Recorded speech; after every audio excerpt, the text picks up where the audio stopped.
They say that targeted individuals are mentally ill people suffering from delusions and schizophrenia.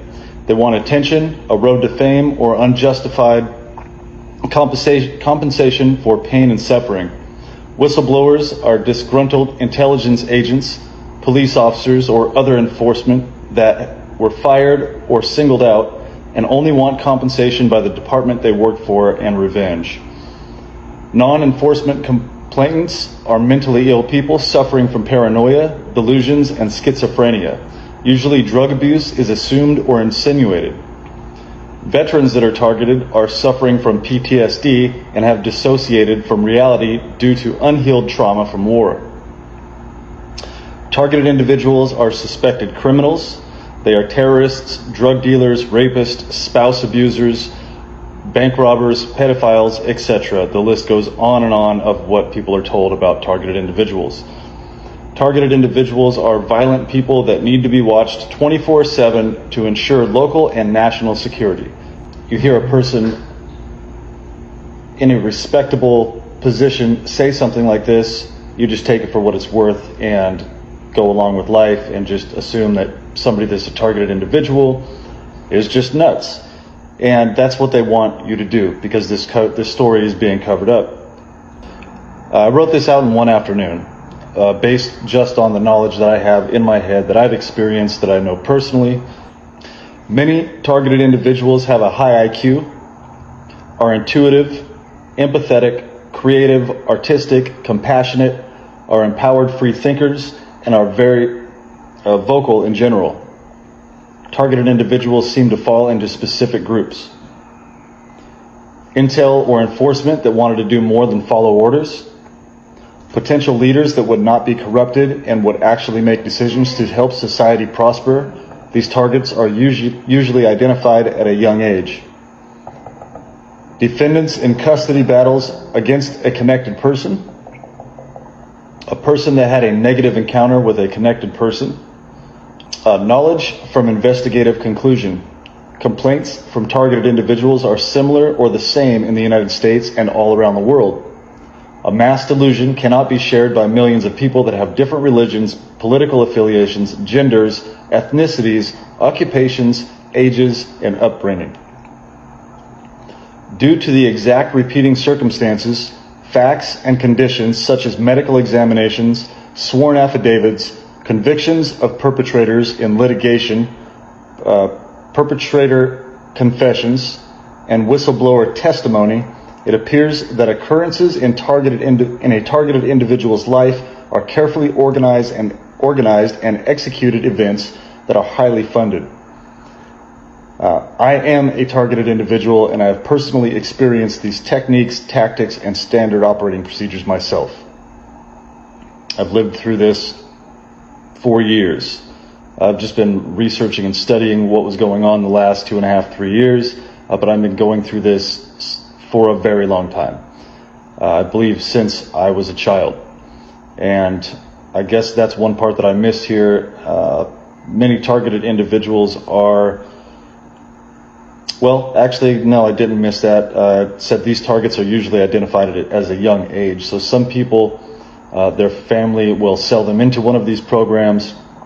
It's a long-term trauma-based mind control program to synthetically insert traumatic events throughout the target's life to create nonstop trauma, which creates alters and dissociative identity disorder, otherwise known as multiple personality disorder. Then when the multiple personality disorder is programmed into the target or MK Ultra victim, they can use that person as a patsy or for multiple different types of uses. Okay, so motives for a mass targeting program. A corrupt government or cabal would greatly benefit from a classified program like this. They could use good citizens that have been programmed to live in constant fear to facilitate the targeting of other good citizens by classifying fake crimes and utilizing a slander campaign against the target. If chaos and violence in our society are synthetically created, more funding for systems of power and control can easily be implemented.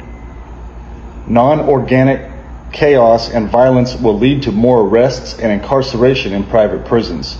The private prison industry grows, prison-run businesses grow, prison jobs grow, the judicial system grows, and the power structure grows.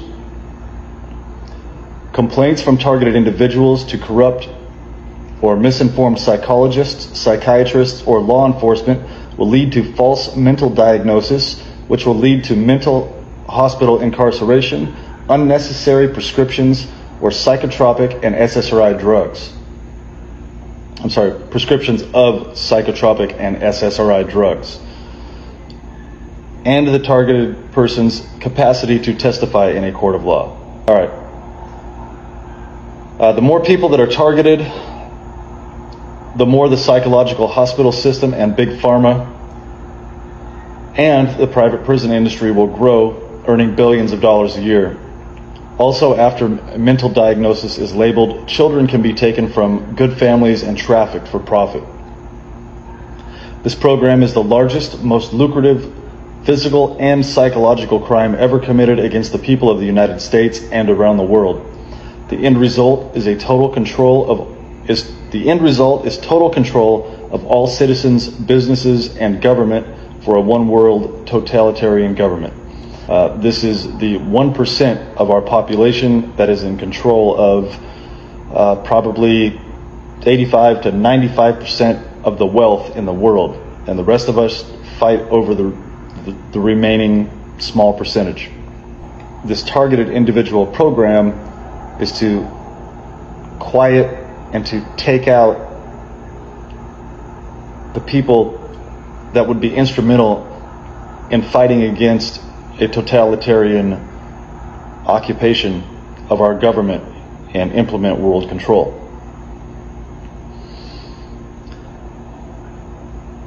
So thank you, John D'Souza.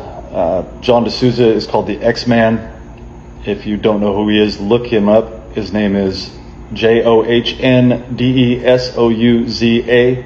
Like I said, he's a former FBI veteran, 25 years in service. He used to use this system to train other FBI agents, other federal agents, police officers, and investigators to come up with conclusions.